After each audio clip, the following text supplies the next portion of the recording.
Creativity has always been at the heart of any generation in terms of a creative approach to delivery, but also making the space for young people to be creative. It's about creating a space for young people, a creative, open space where any young person can come, making things, creating things, learning, collaborating. It's very much left up to them what they decide to do. We don't pressure them to, create a certain type of art. And it's affected me a lot more than I thought it ever would. Like I wouldn't have done photography at uni. I wouldn't be going to uni actually. I think my highlight for my time being involved with the factory was definitely the Liminal Spaces weekend outside the cinema, because I think we'd worked for so long, with so many months to kind of bring something together, and it was the first time we'd done anything like that on that scale. I think creativity is probably one of the most vital parts about being human. I think it's part of the human condition. And Noisestra itself it's never been done before. It's real groundbreaking stuff, and it's 12 young people based in the northeast coming together, learning some skills from turntablism, and collaborating with a renowned ensemble like Apartment House. I think it really opened a lot of people's minds as to what music can be and how free it can be as well. How, you wouldn't usually think of putting turntables together with an instrumental ensemble.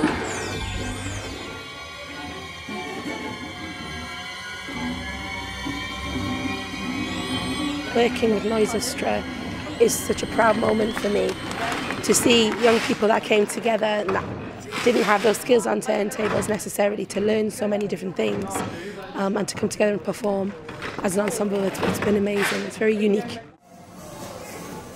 Culture is what I do every day. It's like culture is part of me. The way you dress and the way you eat.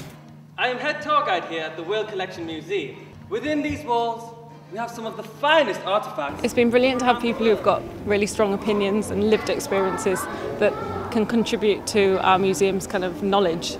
I've really enjoyed seeing the group kind of develop and become much more kind of animated, confident and excited about what they're doing, and just having them come up with ideas and going, can we do it, can we do it? That's brilliant, that's always good. We can see young people starting from being children, coming into young people and ending as adults. You see the responsibility that they're given, how they develop friendships, teamwork, responsibility.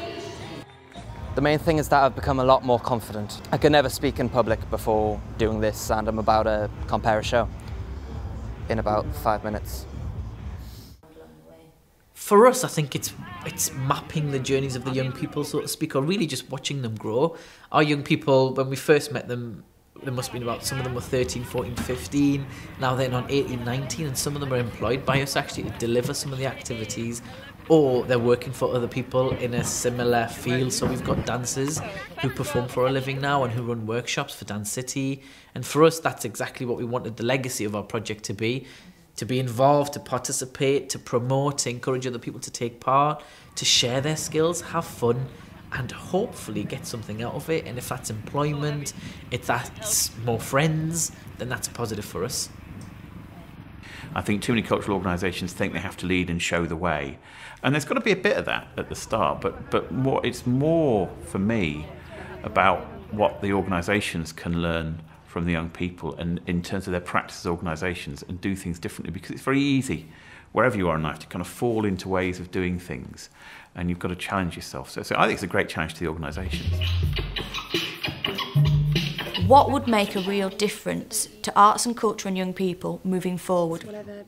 Today we're trying to create a charter which will try and encourage cultural groups to pledge to, and then they can use this to base and structure the way that they do their organisations. A lot of the things that we're discussing is attitude, and it's about shaping an ideal as opposed to shaping a business. It is the bringing together and synthesising of the learning that we've had throughout the four and a half years of the programme.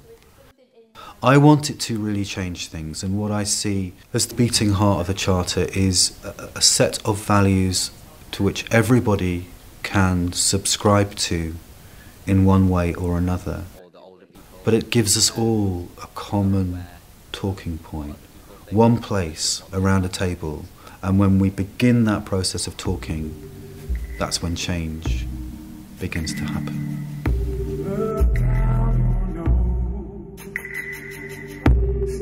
Any Generation offered us a brilliant opportunity to create time and space for people to develop their practice with young people. We've developed a programme around the urban games that's sustainable, so we're able to still be commissioned, we're still commissioned to do workshops, we're still asked to do performances and road shows, and obviously still another event. The whole subsequent programme has absolutely demonstrated the value, the worth, the productivity, the efficiency, the effectiveness of having young people involved from the very beginning. When all this work is done, has the organisation changed? Are we better at working with young people, doing things with them rather than to them or for them? Well, over the last 4 years, we've commissioned 15 regional projects across the North East to the tune of about £1.2 million. All of that money has been allocated in co-production with young people. We've drawn in audiences over those 4 years of nearly 500,000. We've worked directly, face-to-face, with just under 20,000 young people. In terms of additional money that we've raised, we've brought in over £1 million as well. It looks like we'll continue, but I think the community that's been built now has to actually put some of the legwork in themselves. It's been the best, most life-changing experience I have ever had, and it's changed me as a person to somebody who's motivated to do as many things as I possibly can, to go out to work out what I want to do in life, and it's completely changed me.